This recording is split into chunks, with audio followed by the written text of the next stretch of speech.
Innate helps companies avoid project surprises, make better informed decisions, share knowledge, and deliver better outcomes. Innate, transforming the way the world builds.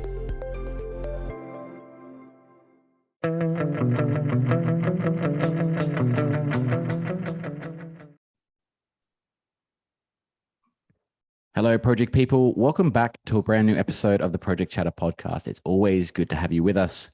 And we're back without Dale this time and Martin, but nevertheless, we have a great guest with us today, and I will be introducing this topic. Rich Plumery, it's great to have you here. How are you, sir? Great. Good to be here. Appreciate the invite. No, the pleasure is all mine. And this topic is great because, I really do want to get into the value of projects. And we've talked about this with a few podcast guests. We really want to get into the detail, but before we do, Rich, we'd love to know a little bit about you. Where did you start? How did you get into this? What's your story? Pretty unique start. I was, after college and stuff, I was bumming around as a waiter and a bartender and trying to play a little baseball, and ended up, my dad introduced me to a construction manager who was going to be starting this project.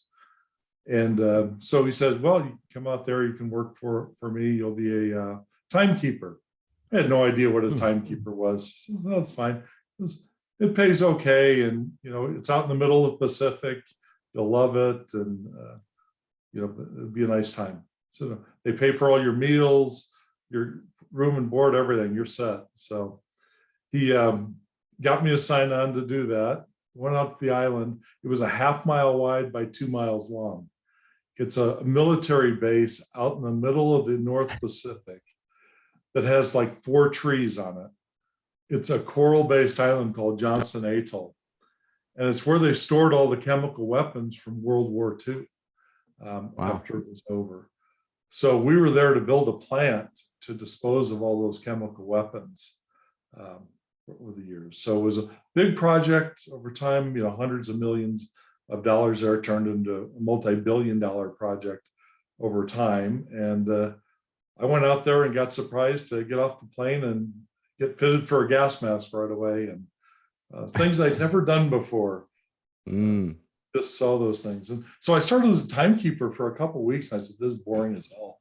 I can't do it around this, sit and badge people all day long. So I asked the project controls guy, hey, can I do something for you? And he taught me how to do quantity tracking, how to do some scheduling, a little bit of cost management, and develop a knack for it, and kind of really enjoyed. I enjoyed learning a program called Smart Database, which is about the time of DBase 3, way back when, and easier to program than DBase 3 in that. So I ended up building the cost control system through it, and really learned it that way. And that's a great way to learn it, when you're seeing where all the things are coming through and how the system works. And I had help from a guy in Denver to kind of guide me through it. And it was a great experience. And spent 2 years out on the island there were 1,000 of us on the island. 500 were military, and there were a whole 50 females out there for us 950 guys. So It was a pretty unique place. And after that, I interviewed for a job on the project out of Honolulu. So I got to move to the Honolulu office for 8 years and managed the project from Honolulu over that time. And then moved back to Denver, where I'm from and back at now, and managed the program for the company design-wise across 5 sites in the US, including Johnson Atoll.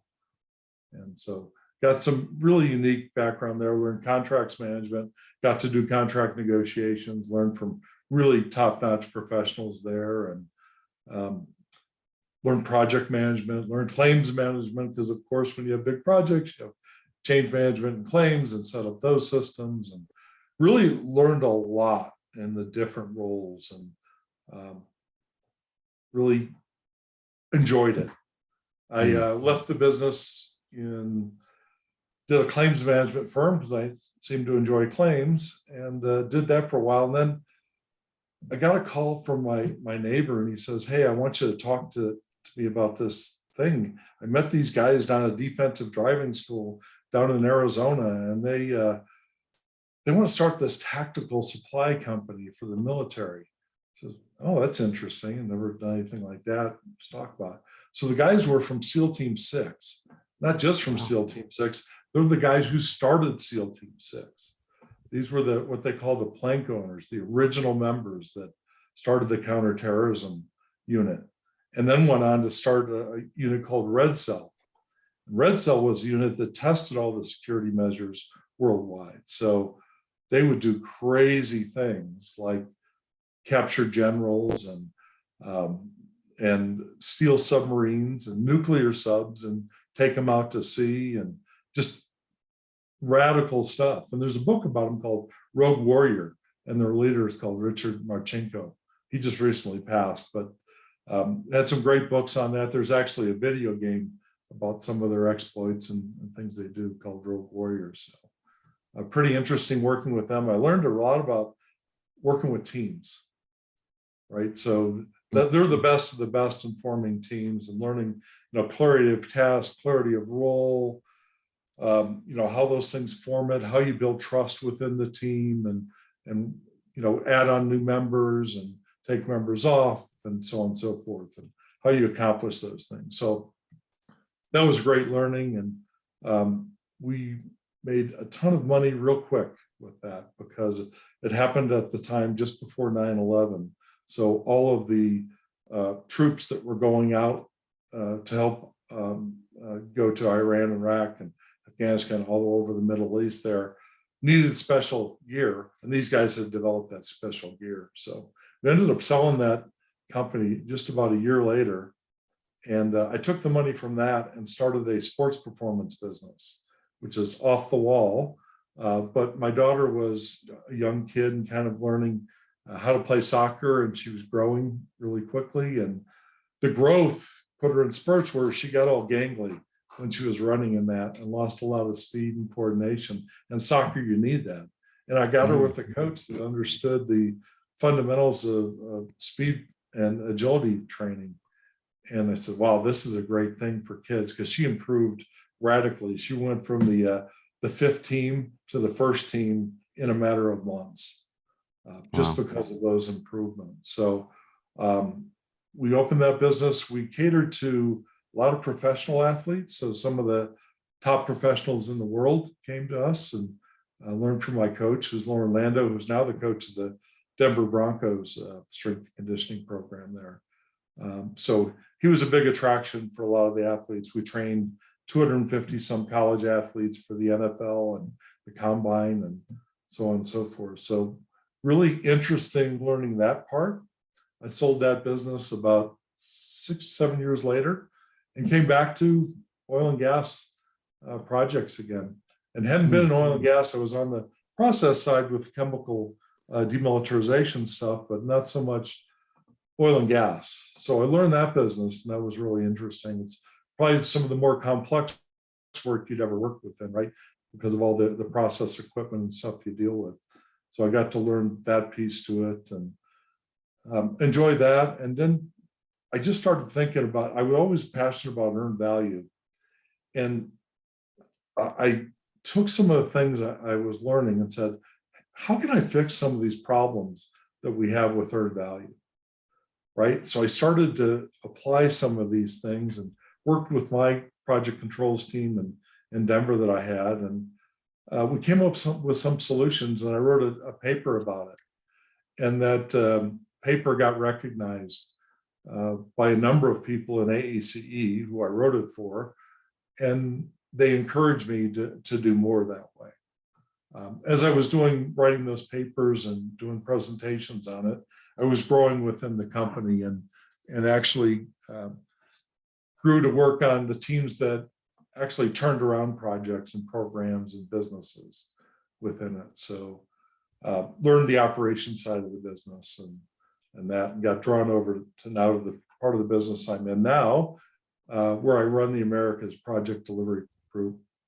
And that covers project controls, project management, quality, risk management, number of different areas, everything around project delivery, including supply chain and so on and so forth. So collaborate with all those. And we do about 32,000 projects at any one time in the Americas. And I have about 4,500 project managers that I've certified in the Americas as well. So big program, but the impetus behind it was learning to be really good at something and then talking about it, presenting it, writing about it, interfacing. I joined the tech board for AACE and got involved with those really high-level professionals that really knew the craft and was able to learn more and more from them and employ some of those things in what I did. That's incredible. What a great story. It's definitely not a linear story. It's a story with lots of turns, and I love that because it's you pick up you pick up a lot of those different angles of project, and then you can apply it back to projects. And I find at least in my experience, the people that have been a little bit more rounded have done different things in their careers. Like I'm ex-Navy, so I get it. So I did a bit of defense work, and then I went on to oil and gas, renewable, did a few different things, and then I come back to kind of transport infrastructure, which is my baby. And I could apply different learnings and obviously lean on AACE as well. And I think that gives a richer experience and a far better practitioner if you've got these different angles. But what a great story. I loved listening to that. It was really, really interesting, especially the SEAL team. What an amazing turn. And to, even before September 11, that's everything changed obviously after that, but to be involved in that and come from a pretty humble spot where, timekeeping, I'm the same as you. Timekeeping would have been a day job, and I'll be like, all right, I'm ready to get out of here now. What are we doing next? But look, when we talk about performance management in any project, everyone talks about high performance, and I think we've got it wrong there. But you talk about value performance and even best value performance, which is interesting language, and I think language is important when we talk about these things. What do you mean by value performance? What's your kind of take on that? It's you hear a lot about earned value and how hard it is and how expensive it is to put on projects and into programs and that, right? And it's because you're trying to measure everything and do it all in a uniform way and over a period of time with lots of people, and you get false reads with all these indicators. SPI can be manipulated. It gives you bad reads. So you're constantly spending hours and time looking at those things. I wanted to find something that provided better bang for the buck, right? And better bang from the buck for me comes from a risk-based approach, right? So it's important to manage the key risks and the critical risks on the project more than anything. But why don't we give them more attention and earn value? That was my question, right? It's Pareto's principle, right? The 80-20 rule, right? 20% of those things drive 80%. You've been in oil and gas, P&ID changes have huge impacts upon what's going on, right? So it's those things that we try to center on and focus on them more frequently and more objectively within the project, right? And that provided us better information quicker so we could get on things while they were actionable, right? That's the key, right? You got to get things while they're actionable and controllable before they fester. With earned value, you tend to get a lagging indicator. And if you do it, it takes 3 weeks to go through all this, collect all the information, put it into the system, get the feedback. And I'm talking about a $50 million project or something, right? But you're 3 weeks later than the end of the month, but probably 6 to 8 weeks later than when the actual incurrence of the costs or event happened, right?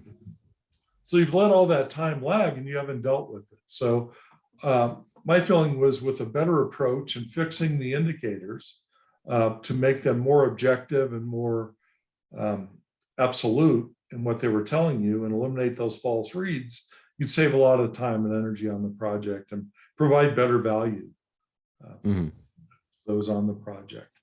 And plus, the people get more excited about worrying about the critical stuff and working on that and making a difference. If you're in project controls, you want to make a difference. You want to do things, you want to find things and fix them. And if you're just processing data, you're not going to be in that role for very long. It's like timekeeping, right? You're just sitting there, input data. Exactly. Here's this one's data. Here's the earned value. Here's the actuals, right? Yeah, exactly. You know, and I'm not sure what the US is like, but at least in Australia, there is a bit of that. We do have data entry, what I call data entry jockeys who, you know, make a living out of that. They do well. They get paid well for it these days because there is a skill shortage. And it does get mixed in with, I guess what it does is it tarnishes the brand of controls and planning, what our real craft is within a project. And if I'm hearing you right, you're saying that the real causation or the correlation is that if we control or we at least have actionable work around risk, then we can improve in performance, hands down. Right. We make a difference in the project. That gets recognized by the project manager, the program manager, by leadership. Yeah. Right. How do you deal with, because I've seen organizations attempt this, and we've talked about things like a risk culture, a bit like safety. Safety is everyone's responsibility. So is risk. Everyone should be involved in that. Same as change management, in my view. They should all be part of someone's role, but they haven't done well or fared well in big organizations. So small, nimble projects, fine. Everyone gets it. Everyone's wearing different hats. They understand that you're not just one thing. You can't be a one-trick pony on a project. You actually have to wear multiple hats depending on the day. But on the bigger projects, we're talking maybe 1,000 people, 2,000 people, 3,000 people. How do you turn the curve when the project's already kicked off and you want to build in this kind of risk focus? Yeah, how to do that. Or when you're coming into a project, and I did a lot of this turnaround projects, right? Yeah. First part is gaining trust. Right. And I learned that from the SEAL teams, right? They talked about clarity of task, clarity of role, and then practice, drill, and then build trust within the team, right?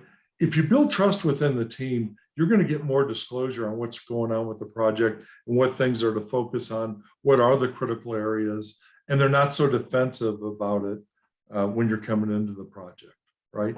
Yeah. So then I'll ask them to focus on just these points. Right. But I want them to measure them more frequently than everything else. So say you do your overall progress monthly. I want you to do earned value progress on these weekly or bi-weekly. So we can catch them early. They don't lag. We're on top of it. And we're going to use things that you can do in Excel. You don't have to put them into the software system because half the software systems won't let you trial close, 4 times a month before you actually close the month out to get a data date secured, right? So that's kind of the way I would work with them to build that trust and get that focus on the real risk drivers on the project. So there's something I did kind of called the 10 Commandments. And I wrote about that, and it's a risk-based approach to project controls and earned value management and that. And it's, focusing on those things that will really make a difference for the project and the program. And, it's how to get an objective, unbiased view of things, right? And I teach the people how you do that. And really be credible. I don't care if you're liked. I want you to be credible, because credibility is all you have in project controls, right? Once you lose that, you lose the respect, and you might as well as be the data in person, right? So, be credible, be objective, be unbiased, deliver the facts, right? That's the first thing. Be risk aware and risk management. You got to be risk aware and keep that risk management throughout the life cycle of the project, right? We know we say evergreen all the time, but if you've been on projects, the risk register lives for about the first 6 weeks, maybe a month later after that, but it doesn't get the rigor it deserves. And that's how we keep it alive. If you employ a program like the best value, you constantly have to look at what's contemporaneous and for the risks that are driving things now. and what are the things we're focused on there, right? Mm-hmm. As I said, you focus on the risk more frequently. Good planning. You can't do much on a project if you don't have a good schedule and good planning behind it, right?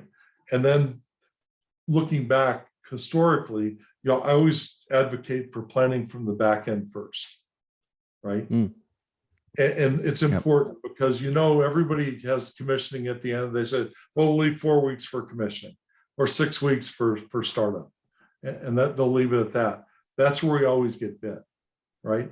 Because there's changeovers in construction when you're going from area building to systemization and those types of looks at things. If you don't take a look at those things early, you get caught up in the end and you're late and you overrun and things really go awry. You run into liquidated damages and those types of things. So it's really important for me that you focus on those things and knowing the backstory of the data, right? We can put out a whole bunch of data, but if you don't know what the backstory is to it and how it was derived and what's actually going on in the field, get out from behind your desk, get in the field, go talk to the supervisors, go talk to the craft guys, go talk to the designers, talk to the engineers, learn what's going on with the project, learn what their perspective is on the project, right? Then you can take data and say, does this jive with that? Or do I need to drill in this and see if we have some issues there, right? That's valuable to me as a manager to get that type of information from my project controls team, right? Yeah. And then you mentioned change management. I got a pet peeve with change. It's the most important thing. You want to screw up a contractor, throw a bunch of change at them, right? Because you take away their own value system right away. Unless you're approving those changes rapidly and getting them into their performance measurement baseline, you're double whammy because you're working on scope that was original scope you're not working on, you don't get credit for. And then you have the new work you're working on now, but you can't put it in your performance measurement baseline, so you don't get credit for that. Right? So you're just burning and burning uncontrolled without the tools that you need to manage the project to know where the true root cause issues are. So I develop metrics and things to overcome that and get a look at where you're really at with your actual performance baseline. Yeah. So it normalizes it for you, because if you've ever been on a project with a ton of change, you know how chaotic it can be. And just trying to align to make sure the engineers and everybody have the right information that they're working towards is one thing.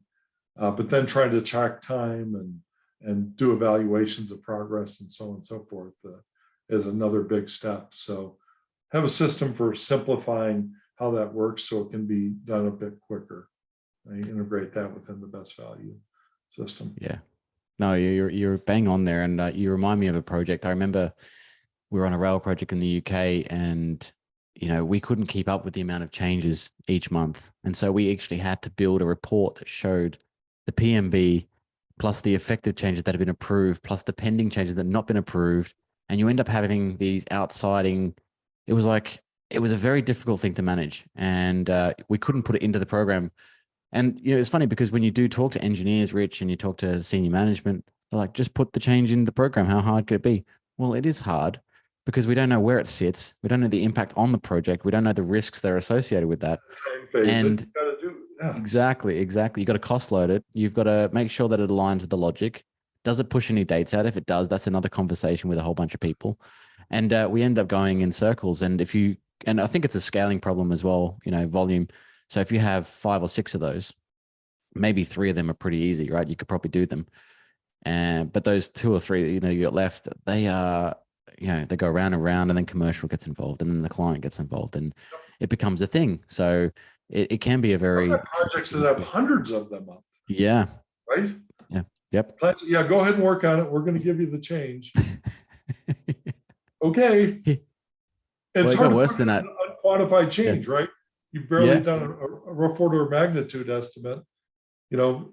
let alone be able to definitize it enough to get it into a budget. It got worse than that, Rich. They were approving them, and the client was. We were happy with it because the client was approving extra money. So for senior management, they were saying, yes, we're getting extra funding, until a master schedule that I was working with said, has anyone accounted for time in these? And they hadn't. They hadn't. So basically, we were absorbing the cost, which is great, but we were not extending any time. So the time was constrained by the end dates, as you said. And so the money would have been useless because it won't help us actually do the work, because we're focusing on two different things now. We're focusing on the new thing and we're focusing on the old thing, and they both need to be done in the same amount of time. So we just compressed the schedule by just nothing, right? And it was really funny. It's not on the critical path, so we didn't put in a change. Exactly. So we ended up. It could be now if you look at the impact of it. And so I remember. Go ahead. I remember I was just going to say, I remember the master schedule, older guy in his 60s, Tom Shepard, retired now, but I think it was him that came up with the acronym schedule adherence costs. And the only reason he said that because the acronym was SAC. So he just wanted to say SAC all the time. He said, so we need to add SAC to this and SAC to that. And he was talking about a ball sack. But he was just so sick and tired of the powers that be not really understanding how time and cost and planning really works from a crafting perspective. He'd been on the tools, he'd been a planner for 40 years. Just understanding, that the impacts and how quickly change happens on projects and affects performance is incredible, right? So 1 week and 3 different changes could affect the entire project scope. And I think a lot of people don't realize how, I think, fragile the project delivery system is. It is like its own ecosystem. And I think if risk and time or risk and planning are the mum and papa, change is the kind of, the child, the 4-year-old who gets in there and makes a mess. And if you don't control that, you've got no schedule at the end of it. You've got no program at the end of it. Yeah. And you think about your projects, 40% of them are duration-based costs somewhere in there. Yeah. It's a big and deal. Would you say time is more important in the end? I mean, when it comes to the end of the program, I always focus more on time. Yeah. And that's why, I kind of built Vest Value around that, right? So I use a different indicator than you'd see on most earned value projects. So I do SPI, but SPI's got all kinds. You can manipulate, you can work non-critical path work, get credit for it, and look like you're doing great. But if you're not working the critical path stuff, in the end, it's going to bite you. So I put together something I call risk critical SPI. It's called RSPI. And it focuses on those most important tasks that you identify. And that's why I'm saying keeping contemporaneous with what's going on, right? Things can come in and out of that, right? Things come in and off the critical path. And, you widen that to 20% of the work, it's even broader. But I think it's important to focus on those things and do the indicators based on those to see if you're really making progress, right? So that gets rid of the false reads and stuff you could get from not working critical path with SPI. And SPI is worthless when you're at the last 20% of a project. It's going to go to 0. It's totally worthless historically. You can look at every project. Everybody got a 1 in SPI if you look back, right? Because it ends in a 1. Yeah. I think there's been things done along that. Earned schedule is one of the things that's good, and I incorporate some of that stuff into what I do because that helps to validate SPI being done the right way. But one thing we don't do is we give no credit for milestones. Yeah. Milestones are pretty key on projects, right? But everything's budget based and everything's biased by the amount of the budget, right? So that's how we attribute value to the tasks and stuff, not their risk value. And I think that's interesting, and that's what I tried to change, is just looking at making any activity a start and an end, and making an SPI for each. Start milestone, finish milestone, and then a duration SPI. So I use those factors to see how they sit within the schedule. So how much stuff are we cramming in the back end, because these things, either durations going out or the whole thing sliding out and compacting your back end. So I use those things to compile on that 20%. What's my RSPI, or risk critical schedule performance index, for the project, to see if things are really going the right way. Take budget out of it for a while. I still do it with budget, right? We still do all those things. These are some tools that we can use to get a keener sense of what's actually going on with the project. Yeah, I completely agree. I'm with you there. We've had Walter Lipke on as well around earn schedule, and the founder of that. He's the man, right? And it's great when he talks about it too, because you know like he kind of stumbled upon it looking for the same thing, a value set of performance metrics that weren't deterministic to a degree that, you know, it was the Bible. I think sometimes we get down this tricky road of earned value being the entire source of all truth, and that is the holy gospel, and we all want to get back to one. And you know, I think it is a great thing to have as a facet, but as you said, I think risk is the driving approach because it is forward looking. And you have that window effectively of actionable insight where you can say, we can change the course of the project with an informed decision based on the risks and the types of mitigations or treatments that we want to do. But a lot of the time we miss them. And I guess my next question is really around the saboteurs of projects. And when I say saboteurs, I don't mean intentional saboteurs. I think people don't want to look like fools on projects. They end up doing it inevitably, but when they change things like logic, when they meddle around with risk registers, when they fiddle with earned value, what's your SEAL or your internal approach around dealing with that kind of behavior? We back check it. So everybody, just like you have quality checks. Yeah. Right. We have someone check the way they did the progress update. Right. There's a right way to do them and a wrong way to do them. Tell me, what's the right and wrong way in light straits? What's the way? It's, first of all, it's how you build the schedule, right? You know, finish to start, you have to have good relationships built to start, right? And I see a lot of lags built in schedules, right? And those lags make it tricky to do the analysis, right? So those things fool our system. So you have to make sure that the schedule's built the right way. There's a lot of tools out there now that help with that, right? Primavera has tools, and what's the other one we use? It starts with an A, and I can't remember it right now. I'm so far away from projects now. I'm getting old. Yeah, that's all right. But those are the types of things we look at to make sure that it's a soundly built schedule and they're doing the right type of progress updates when they do it. So, and then our indicators, we'll do a dump down from Primavera and then collect it all into our formulas and stuff that we use to do a best value evaluation of it. So I've done it for a while. I'm in operational. I got 30,000 other projects going on, but now there's a few there. I mean, we talked to someone about tact planning the other day. We talked about, time location with Santosh Bhatt. We talked about chainage and how that might work, critical chain method. We talked about that. Even resource type methodologies where, sometimes one of the best truths I think in terms of value performance, and I don't know if you believe this as well, is resource loaded programs. So Australia is in a bit of a crisis, Rich. I don't know if you know this, but a lot of the major projects, and we're talking billions of dollars, transport infrastructure projects, no one is resource loading their schedules. No one. And I can't understand it because I used to, in the UK, use it as a force for truth. So if you had your earned value, you had your critical milestones, but your resource was peaking, I could say, well, you're not going to deliver that. You're not ramping up 300 people in the next 2 months. So something is wrong with this. You're driving your durations, right? Exactly.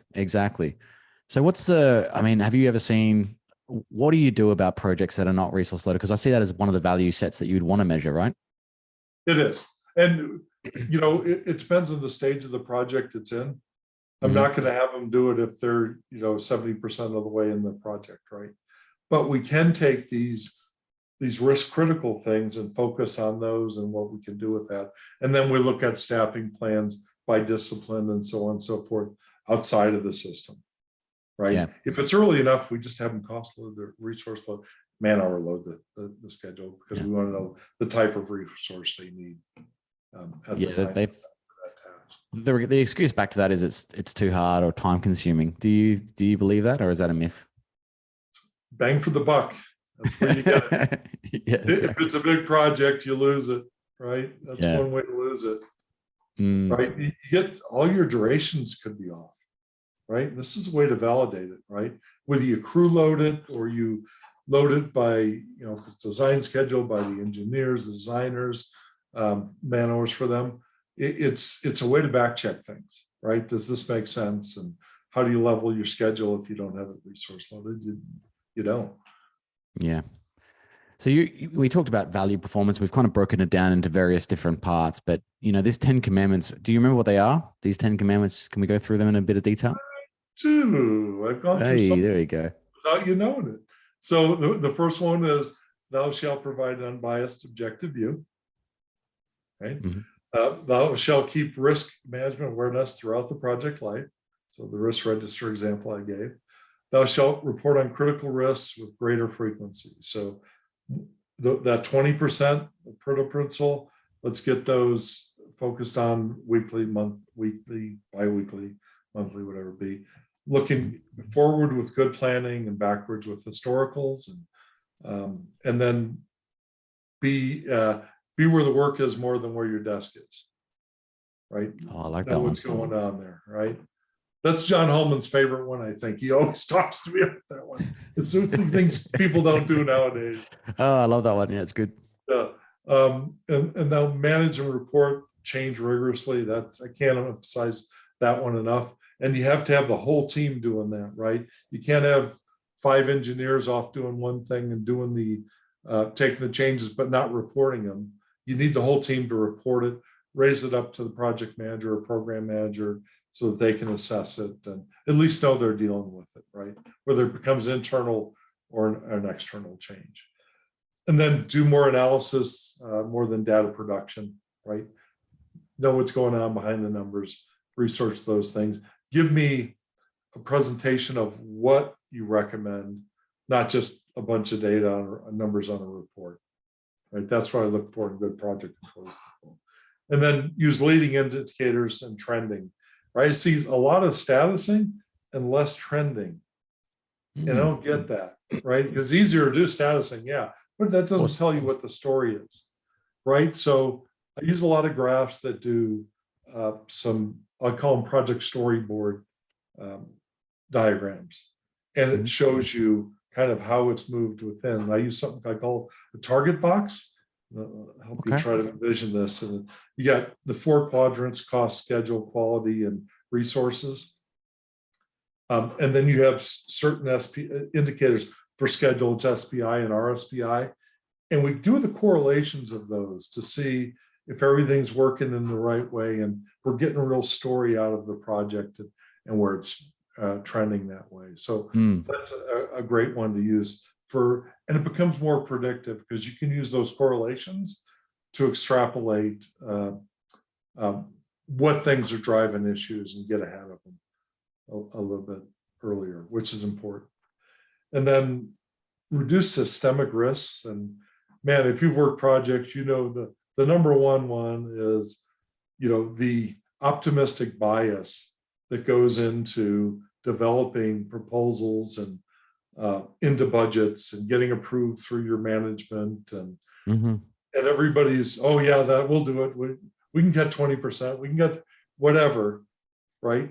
Instead of taking, right, it's like doing your schedule without resource loading it and leveling it, right? Just putting numbers and make durations fit to whatever the client wanted, right? Yeah.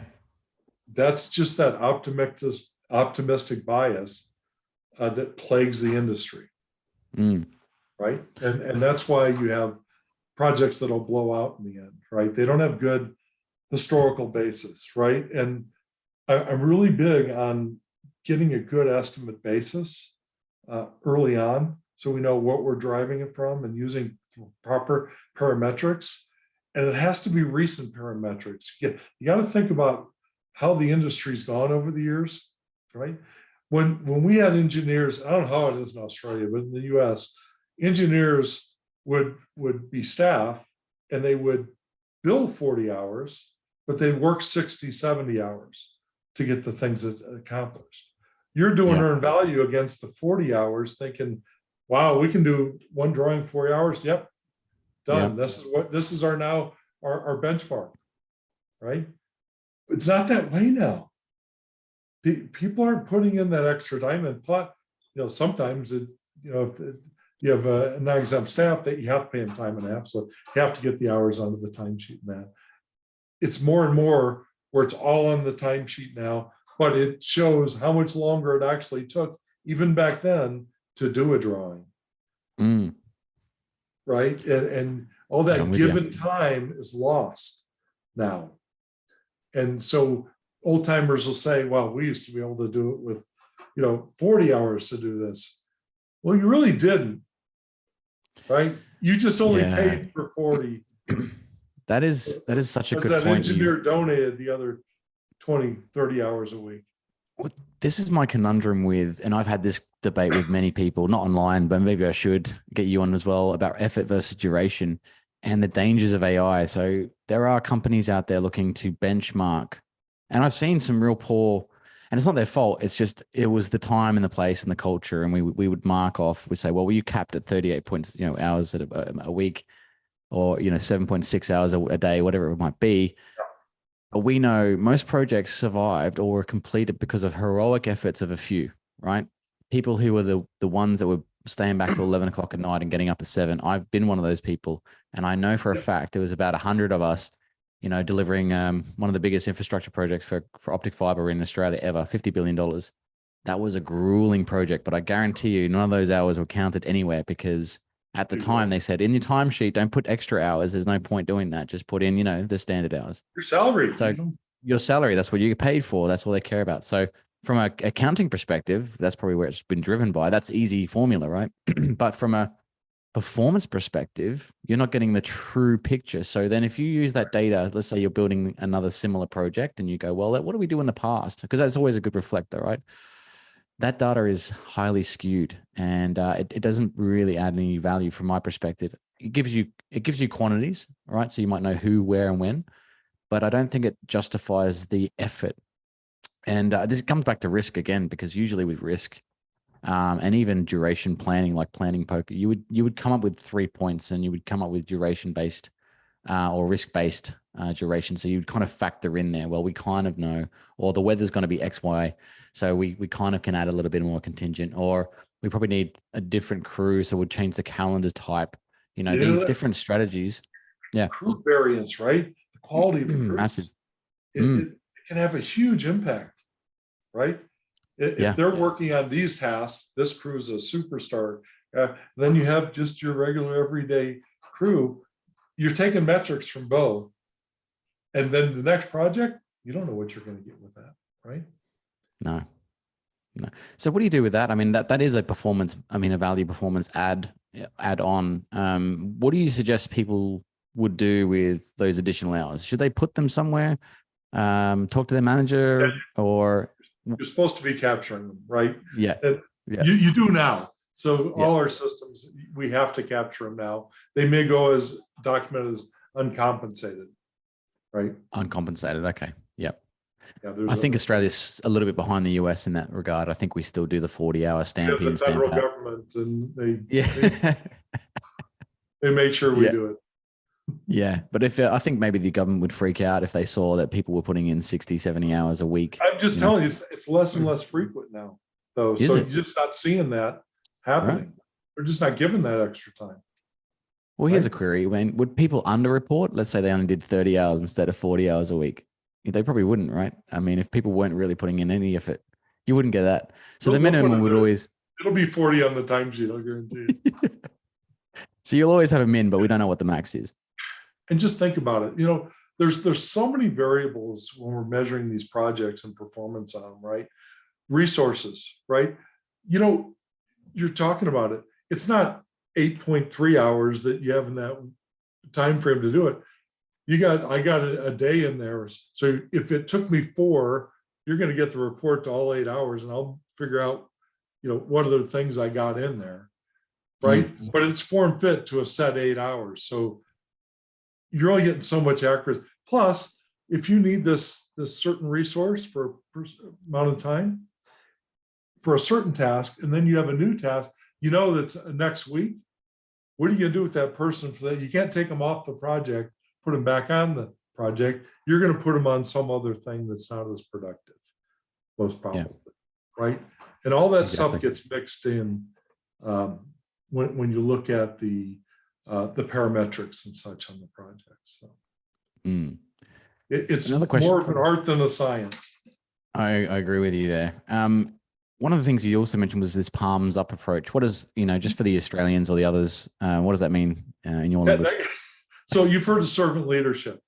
Yes, absolutely. It's, I'm going to come with my palms up to come work with you and help you, right? I'm going to give you the resources, the tools, the systems, the processes, and the support you need to do your job.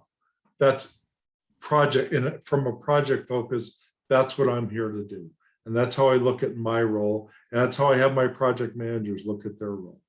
They're here to give those people the information they need to do their jobs in the best way possible, right? And it's what I've seen is these governance things with the palms down, right? And you have all these bureaucratic processes, procedures, and things that you make them do. But it's more important to give them the support. Everybody wants to do the right thing, right? They don't come into work and say, I don't want to do my job well today. They want to do their job well. They have to have the resources and tools to do that. How many people are waiting on data and they're not getting it? That causes them to be inefficient, right?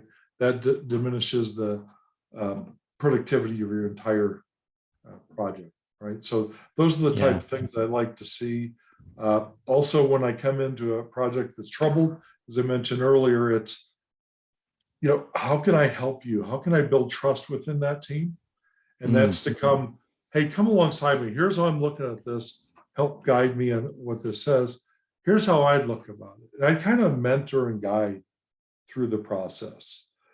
And I see so many come in there and try and be the hero and say, well, I'm here now. I'll fix this for you guys.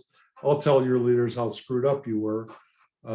And that I came and saved it for you. And then you're going to get defensive people on the project team. You're not going to get the information from them as early, or maybe not at all, on what the true root causes and issues are, right? So everyone on my team is instructed to be in a frame of mind where they want to be invited back. That if you had to go back to this, you'd want to be invited back to it. That's the way that team would think about you. Right, that you were here to help and support them and really make a difference for them, and building that trust. And it's really changed around our business now. I've implemented this since 2016 here, and you can look at, when you look at margin loss and those types of things and troubled projects, we went from being up here to being way, way down now. It's something I don't worry about as much now, because we get the cooperation. I think we've got a similar way of working. Sorry, Rich. That I always presume I know nothing, and it's because there's the story, as you said earlier on. I don't know the story behind the data. I don't know how we got here. I don't know why you guys are in charge of this. I don't know why we've got these problems in the project. So you have to come in at I'm going to use your term now, palms up approach, and say, look, I'm here to help.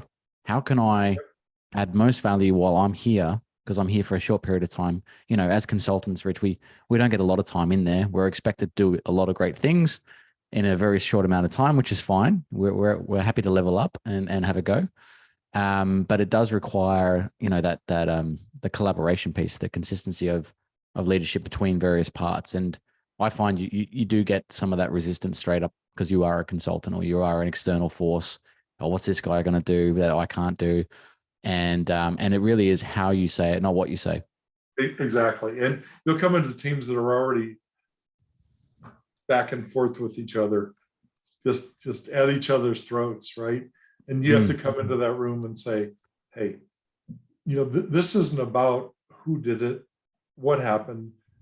It's how we fix it and how we solve the problem, right? You have to get them in that problem solving mode versus, what happened, what went wrong, whose fault was it? You have to get away from that early on, or you'll never get there. Yeah, we did something similar to you. I think we launched a thing called the Consultant Manifesto this year, Rich, which is largely around how we work with our clients, how we add value, how do we support each other, how do we maintain ourselves to be, highly crafted practitioners in our field, which means maintain that modernization, keeping an eye on the future and what's happening in the market and in the industry. And so it's interesting when you talk about your 10 commandments. I think there's a similarity there. I kind of borrowed my manifesto idea from Agile, the Agile manifesto, and I said, well, I want kind of 6 guiding principles for my team. And I want them to kind of embalm that as part of their way of working, rather than going in there thinking that they can solve everything and be the hero for the day, because I don't think it's good for them. And I don't think it's good for the brand or even for the organizations that we help in the end.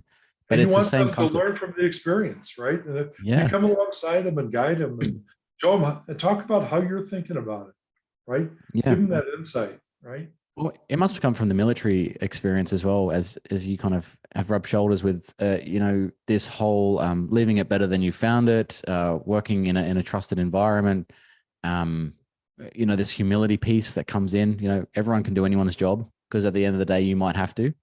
That is a great way to think about things, and it just keeps everything leveled, and I think that's a great practice. It's almost like, and I also do a bit of martial arts, but I think it's almost like that as well. It's like coming in, you don't know what anyone else knows, and therefore you don't know anything. so it's best to maintain that understanding and work, as you said, with palms up. I really love that. So just back to values, I'm really pulling all this together. This has been a great podcast, but leadership. So how important is leadership when you come into an organization, you talk about value performance or best value performance for a project? Is that human element just as important as the other elements like risk and change and time? So there's 2 real things that make things go bad. Apathy is one. So I type to say apathy is the enemy of excellence, right? If you have an apathetic project team that doesn't care and doesn't want to be involved, you're going to fail and you'll never get to excellence. So you got to listen to that team. Leadership needs to be the one that listens to that team and drives engagement. Engagement is what allows you to be successful on projects and look at the true driving factors and get them fixed, right? If you have, I say it this with quality, my talk is always, you can't check quality into the work, right? You think about it, you can't check it in. You can have all these review processes. The originator of that has to put the quality into the work in the beginning, right? And that comes through engagement. You have to have them take ownership. The SEAL teams, they wrote that book about what's the ownership? It's I forget, Jocko and those guys wrote the book on that, but extreme ownership. It's taking extreme ownership of what you're doing, right? And if you have that, and you have that on the team, that's amazing and what drives success. That comes from leadership, trusting them to do that, right? And giving them the resources, the tools, the systems, the processes to do it, right? And that's what leaders are there to provide, is those things. And that's how you gain them their trust in the system that a risk-based approach will work and deliver better value for the project. Because a lot of people, why are we doing this? It seems to be extra.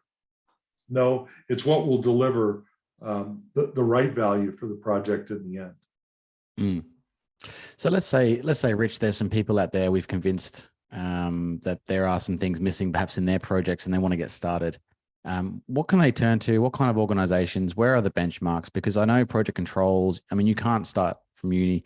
yet. You can't go into a degree in project controls. It's very hard to find training online that really suits the whole dynamic of that experience. What would you say to some people coming into the industry? There are some.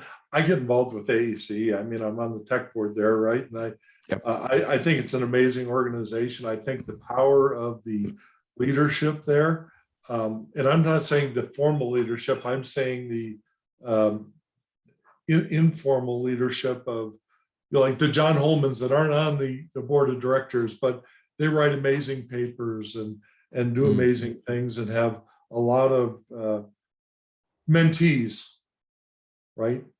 If you read those things that they've written and others such as that, you'll gain a lot of learnings. Get your your planning and scheduling accreditation.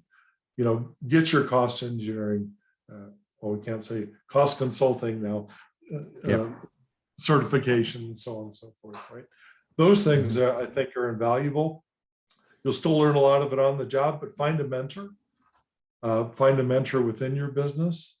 I did. I had a mentor that helped me through all those things. Then when I wrote the best value paper, all of a sudden I had a lot of people in the hierarchy within AECE interested in helping me and doing more. So got me on the technical board and went on from there to learn more. But there are some good academies.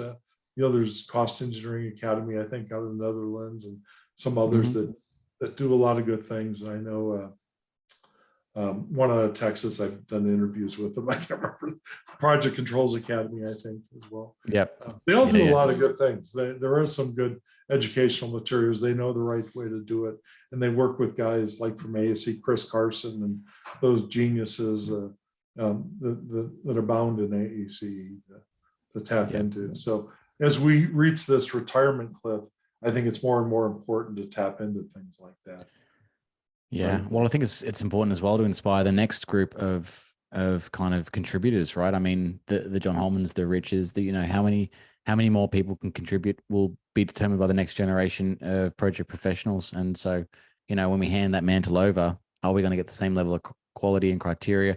And the dynamic of the environment is changing. This built environment that we're working in now is heavily influenced by technology. So will that change or improve things? Who knows? What's your view on that, by the way? Technology in the space of value. There's things I like about parts of it. Allows you to do more things, more creative things sometimes, but it can be a crutch. And it's only as good as the people operating the system. And that's what I see it lacks, right? It's like planning and scheduling, right? You have planners are different than schedulers. And schedulers to me are P6 jockeys that do the input and can do these things. But the planners are the ones that really have the knowledge of how things go and can guide a team through it, right? Versus taking information. So, right? So one's a technician, one's not. They're really more of a guider. Like them, the Sherpas of the world, right? They guide you through the processes and stuff, know the pitfalls and stuff, and building those things. So if we lean too much on the technicians and people that are just able to get things out of systems, we're going to miss the real key to it and what's important.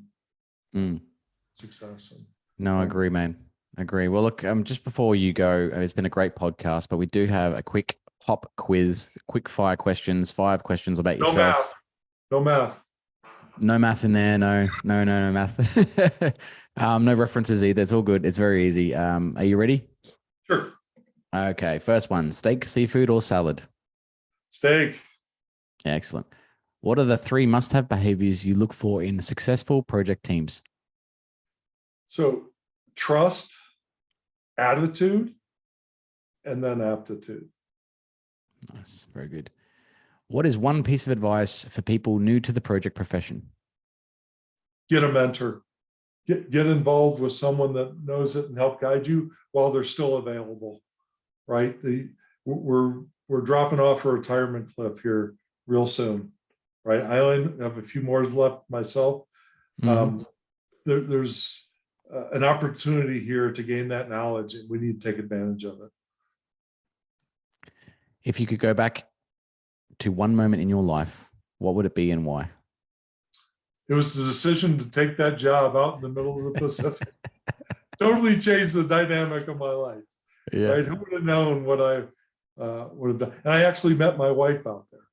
So Wow. it was a huge change to my life from the loser I was before I went out there and the semi-success I've become afterwards. So that was a critical decision for me in life. And fantastic.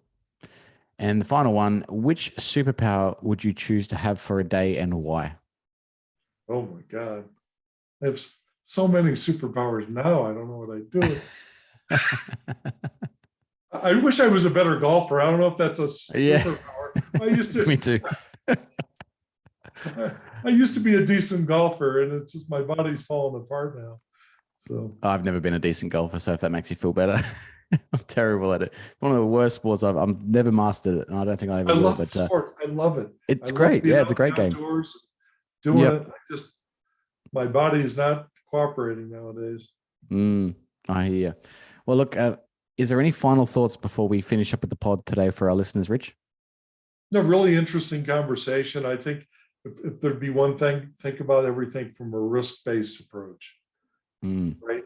Really think about how important it is to focus on those things and maybe not do a lot of the superfluous things that we end up doing, right? And get to the core of what's going on. Get things absolutely. I really appreciate your time today, Rich. It has been a great conversation. I hope we can have some more. But folks, that's all we have time for today. If you like what you heard, you can pay it forward by sharing a link to the episode on your favorite social media. A massive thank you to Rich Plumery and our guest for today and talking about value and performance. I really, really enjoyed that. And thank you all for listening. Till next time, we say stay safe, be disruptive, and have fun doing it. From myself, it's bye for now. Thanks for having me.